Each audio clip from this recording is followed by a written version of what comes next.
Hey everyone, and welcome back to another video. In this video, I'm going to show you how to add show notes on Whatnot. Now, this video is going to be particularly useful for individuals who want to go ahead and get started with selling on Whatnot. And if you haven't signed up for Whatnot just yet, you can use my link down below in order to sign up. And once you do, you'll get $150 in matched earnings. Now, in order to add show notes, we're going to go ahead and create an example show. So click on schedule a show and actually create a show. Now, with the upcoming show that you've created, on the left-hand side, you're going to see a sticky note that says show notes.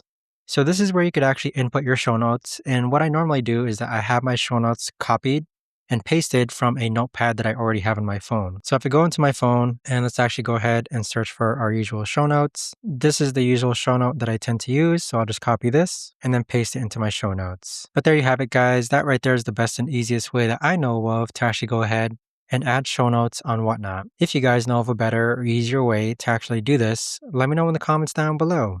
I would love to know. Thanks so much for watching, everyone, and I'll see you guys all in the next video.